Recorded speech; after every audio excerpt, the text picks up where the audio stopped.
So hello my dear future bankers, welcome back to my channel and welcome back to part 2 of September road map. ठीक है, मैं इसको strategy नहीं बोलना चाहती, मतलब स्ट्रैटेजी मुझे ऐसा लगता है कि सबकी अपनी अपनी होती है, इसलिए I always prefer to use the word road map. It is just an idea कि हमें कैसे प्रिपरेशन करनी है, किस डायरेक्शन में हमें जाना है. ठीक है, तो पार्ट 1 में जैसे कि मैंने आपको कुछ चीज़ें बताई थी कि हमें डेली क्या क्या करना है. उसके बाद मेंस की मेमोरी बेस्ड हमें 4 वीक्स आएंगे, 4 संडेज आएंगे. 4 संडेज में क्वांट मेंस का मेमोरी बेस लिखाना है, रीजनिंग मेंस का, इंग्लिश मेंस का. उसके बाद मैंने आपको आरआरबी पीओ मेंस के लिए भी बता दिया था कि हमें कैसे थोड़ा सा प्लानिंग करनी है अपनी. क्वांट मेंस का मैंने बताया था. तो इस वीडियो में मैं आपको रीजनिंग मेंस का, इंग्लिश मेंस का बताऊंगी कि सितंबर मंथ में हमें क्या क्या चीज़ें करनी है. क्योंकि अगर आप देखा जाए ना, हमारे पास सिर्फ सितंबर का मंथ ही बचा है जिसमें हम अपने कॉन्सेप्ट को क्लियर कर सकते हैं. उसके बाद अक्टूबर एंड नवंबर एंड दिसंबर में तो आपका फ्री हो जाओगे आप.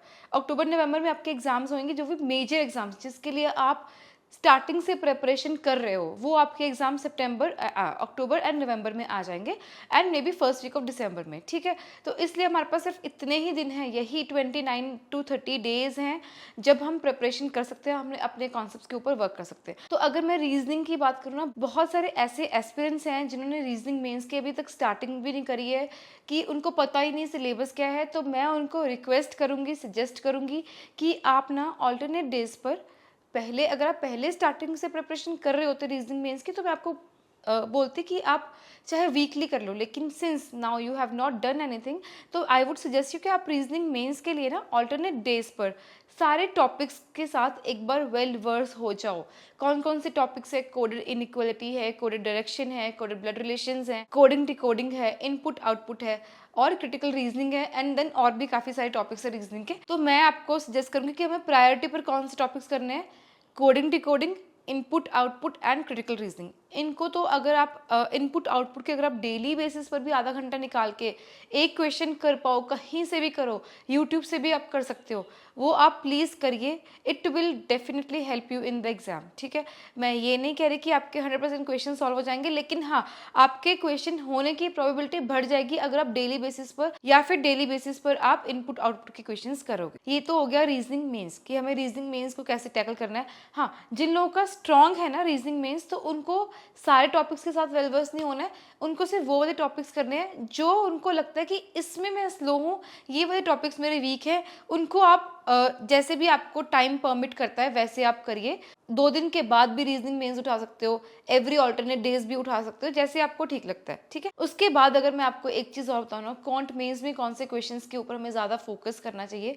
वैसे तो सारी चीज़ें इंपॉर्टेंट हैं, लेकिन मेंस के लिए अगर मैं बताऊँ ना, तो नंबर सिस्टम बहुत ज़्यादा इंपॉर्टेंस होल्ड करता है मेंस के एग्जामिनेशन में. क्वांट में नंबर सिस्टम के काफ़ी अच्छे क्वेश्चंस डिज़ाइन हो जाते हैं, तो आपको नंबर सिस्टम की ज़्यादा से ज़्यादा प्रैक्टिस करनी चाहिए. ठीक है, उसके बाद जो केसलेट डीआईज है, वेन डीआईज हैं, और जो हमारी नॉर्मल डीआईज हैं, पाई चार्ट, जो भी सारी डीआईज बहुत इंपॉर्टेंट होती हैं, ईजी होती हैं, डुएबल होती हैं, देखने में लेंदी लगती हैं, लेकिन जब हम उसको स्टेप बाय स्टेप सॉल्व करने लगते हैं वो आराम से हो जाती हैं. मेरा क्वांट कुछ खास अच्छा नहीं था, लेकिन एसबीआई पीओ में मैंने 2 डीआईज करी थी. एक प्रोबेबिलिटी बेस्ड डीआई थी और एक बहुत ईजी डीआई थी. तो आई वुड सजेस्ट यू कि आप डीआईज के ऊपर फोकस करिए मेंस के लिए स्पेसिफिकली. ठीक है, and if you want to buy any of the courses from SmartKira, any of the mock test from SmartKira, you can use my code, that is TGMax, to get flat 25% off on all the mock tests. So you can check out the link in the description. मुझे SmartKira से काफ़ी help मिली थी, जैसे मैंने आपको अपनी previous strategies में भी बताया है, आप मेरी टू डू लिस्ट में भी देख सकते हो. So it is up to you, पहले आप उनके डेमो टेस्ट देख सकते हो. तो यार आप बाय कर सकते हो. This offer is valid only till 3rd of September, तो हरी आप. उसके बाद इंग्लिश मेंस की मैं बात करूँ तो इंग्लिश मेंस के लिए ना ज़्यादा कुछ नहीं करना.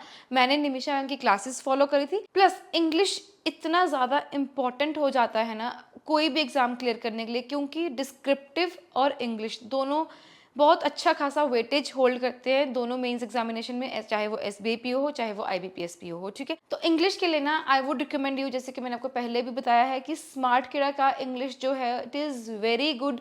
उसका जो लेवल है एग्जाम के एक लेवल ऊपर होता है, तो हमें उसी लेवल की प्रिपरेशन करनी है. प्लस उसमें आप sectional and topic wise test भी कर सकते हो. मैं उससे एरर डिटेक्शन करती थी, उसमें से रीडिंग कॉम्प्रिहेंशंस करती थी, फिलर्स, क्लोज टेस्ट, काफ़ी सारे मैंने टॉपिक वाइज टेस्ट लगाए हैं. और मैंने जो अपने मेंस के मॉक्स लगाए थे वो मैंने स्मार्ट किरा से ही लगाए थे। अब मैं बात करती हूँ प्रीलिम्स के मॉक्स की। मैंने आपको प्रीवियस वीडियो में मेंस के मॉक्स बताए थे, प्रीलिम्स के मॉक्स हमें डेली देना है यार। आप एक मॉक 1 घंटा या फिर 1.5 आवर डेली निकालना ही निकालना है प्रीलिम्स लेवल मॉक्स के लिए। इट इज़ वेरी इंपॉर्टेंट कि अभी से हम मॉक्स देना स्टार्ट कर दे डेली बेसिस पर। मॉक्स देने का मतलब ये नहीं है कि हम सिर्फ मार्क्स के ऊपर डिपेंडेंट रहें कि अगर मेरे मार्क्स अच्छे हैं तो मेरी प्रिपरेशन अच्छी है। नहीं, ऐसा बिल्कुल भी नहीं है।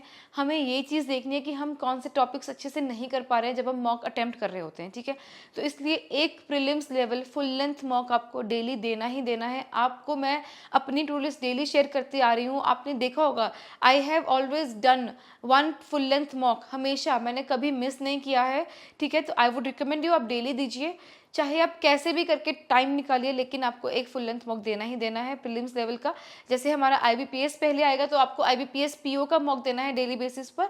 और एक चीज़ मैं आपको बताऊं, हम ना बहुत सारी टेस्ट सीरीज परचेज कर लेते हैं, उसके बाद हमें ना ये लगता है मन में कि हमें सारे मॉक टेस्ट करने हैं प्रीलिम्स के, कि हर जगह से स्मार्ट किरा से भी करने हैं, यहाँ से भी करने हैं, वहाँ से भी करने हैं। लेकिन हमें ये चीज़ नहीं करनी है। हमें अपने मन में वो फियर ऑफ मिसिंग आउट वाला फैक्टर नहीं लेके आना कि यार अगर मेरे सारे मॉक अटेम्प्ट नहीं होंगे तो मेरे पैसे वेस्ट हो जाएंगे। नहीं, इस टाइम पे हमारा टाइम बहुत इंपॉर्टेंट है, ठीक है। टाइम इज मनी नाउ, ठीक है।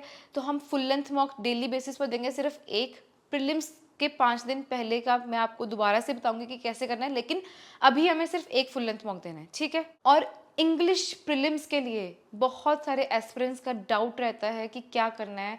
इस सितंबर के मंथ में आपको जो टॉपिक्स के ऊपर फोकस करना है वो पैरा जंबल्स हैं, रीडिंग कॉम्प्रिहेंशन है एंड एरर डिटेक्शन है। एरर डिटेक्शन अगर आपका वीक है तो आप 120 रूल्स ऑफ ग्रामर अगर आपने नहीं करे हैं तो आप अभी से कर लो। 17 डेज में आपका 17 लेक्चर्स है यूट्यूब पर, ठीक है। आप वो 30-40 मिनट्स के हैं, आप डेली का एक भी करोगे, 30 मिनट्स आप डेली दोगे तो आपके आराम से कवर हो जाएंगे इसी मंथ में 17 डेज तक, ठीक है। तो आप वो करिए। ये तीनों चीज़ें बहुत इंपॉर्टेंट है, यहाँ से आपका मेजर चंक ऑफ मार्क्स आ जाता है। और बाकी अगर आपके ये तीनों टॉपिक्स अच्छे हैं तो आप बाकी के आराम से कर जाओगे, ठीक है। और रीजनिंग के लिए मैंने आपको जैसे पहले भी बताया कि आपको डेली बेसिस पर पजल्स करने हैं। मिसलेनियस आप फिर भी कर जाओगे, लेकिन पजल्स करना बहुत इंपॉर्टेंट है। एक पजल अगर आपका एग्जाम में सॉल्व हो गया तो आपको 3 से 4 मिनट में 5 से 6 क्वेश्चंस आपके करवा जाता है, ठीक है। तो पजल्स आपको डेली बेसिस पर सॉल्व करने हैं। और अगर मैं क्वांट में बताऊँ ना कि हमें क्वांट में कौन कौन से टॉपिक्स के ऊपर फोकस करना है, यार देखो क्वांट कोई सबका अच्छा सब्जेक्ट तो नहीं होता है ना। मेरा भी वीकर साइड पे था, तो मैं आपको उस हिसाब से बताऊंगी कि आपको किस किस चीज़ों पे फोकस करना है। इस मंथ में, सितंबर मंथ में, आपको प्रीलिम्स, जब आप प्रीलिम्स की प्रिपरेशन कर रहे होगे तो आपको quadratic equations, simplifications, missing number series, wrong number series, ये चारों अगर आप डेली बेसिस पर नहीं कर पा रहे हो तो चलो ठीक है, सिंप्लीफिकेशन आप डेली चाहे ना करो, लेकिन quadratic equation, missing number series, wrong number series, चाहे आप 5 ईच 15 क्वेश्चंस डेली बेसिस पर करो ही करो। आप फर्स्ट वीक में 5 ईच कर लो, सेकंड वीक में आपकी स्पीड बढ़ जाएगी तो आप 10 ईच कर लो। 10 ईच आपको सुनने में ज्यादा लग रहा हो कि 30 क्वेश्चंस मैं कैसे करूंगी डेली बेसिस पर, लेकिन जब आपकी स्पीड बढ़ जाएगी आपको मजा आने लगेगा कि अरे यार मैंने इतनी जल्दी इतने सारे क्वेश्चंस कर दिए। तो ऐसे ही करके आप ग्रेजुअली नंबर ऑफ क्वेश्चंस बढ़ाइए। अभी आप फर्स्ट वीक चाहे 5 क्वेश्चंस डेली करिए, आप अपनी टू डू लिस्ट पे लिखिए कि मुझे 5 क्वाड्रेटिक इक्वेशंस करनी है। 5 तो बहुत कम है यार। क्वाड्रेटिक इक्वेशन आपकी सेकंड्स में होनी चाहिए, आपको देखते ही समझ आना चाहिए। I will also try to solve quadratic equations in one of the videos, ठीक है, कि मैं कैसे सॉल्व करती थी। लेकिन आपको ये चीज़ें डेली करनी है। उसके बाद जो इम्पॉर्टेंट नहीं बोलूँगी, लेकिन जो बहुत डुएबल टॉपिक्स होते हैं, ratio and proportion, percentages, ages, profit and loss के क्वेश्चंस अच्छे आ जाते हैं, इजी हो जाते हैं, कई बार डुएबल होते हैं। पार्टनरशिप के क्वेश्चंस इजी होते हैं, डुएबल होते हैं। लेंथ ऑफ ट्रेन्स के क्वेश्चंस इजी होते हैं। मेंसुरेशन बहुत इंपॉर्टेंट है, काफ़ी क्वेश्चंस आपको 1 के 2 क्वेश्चंस इजी एंड डुएबल आपको देखने के मिलेंगे। उसके बाद जैसे वो मेंसुरेशन में क्या होता है, आपको सिर्फ कैलकुलेशन रह जाती है ना, फॉर्मूला हमें आता होता है, तो कैलकुलेशन तो हम कर ही सकते हैं ना। ये सारी चीज़ें आपको करनी ही करनी है। आपको ये टॉपिक्स अगर आपके वीक है, आप 4 डेज में एक टॉपिक करने का टारगेट बना लीजिए कि मुझे क्वांट का मेरा वीक है, मुझे 0 से स्टार्ट करना है। आप 4 डेज में 1 टॉपिक आपको करना है। ऐसे 4 करके आपके इस सितंबर मंथ से आप आराम से 7 टॉपिक्स कवर कर सकते हो। आप अगर स्टार्ट ही नहीं करोगे ना तो आपका कुछ नहीं होगा, लेकिन अगर आप स्टार्ट करोगे, आप 0 से कहीं कहीं तो जाओगे ना। लेकिन अब अगर आप क्रिब करते रहोगे, एक्सक्यूजेस देते रहोगे, आपका कुछ नहीं बनेगा, ठीक है। तो अगर आपको लगता है कि कौन से आपको डर है, तो आपको उस डर को भगाने के लिए थोड़ा सा पुश करना पड़ेगा। आपको अपनी कंफर्ट जोन से बाहर आके थोड़ा सा प्लान करिए कि इस सितंबर मंथ में मुझे 7 टॉपिक्स करने हैं। कौन कौन से 7 टॉपिक्स करने हैं वो आप डिसाइड कर सकते हो, मैंने भी आपको बता दिया, ठीक है। तो यार यही सारी चीज़ें थी जो हमें सितंबर मंथ में करनी है। इसी मंथ में हमें अपने सारे कॉन्सेप्ट्स क्लियर करने हैं।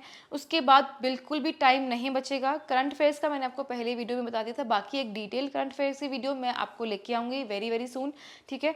टिल देन पढ़ते रहिए, happy studying and see you in the next video. Bye bye.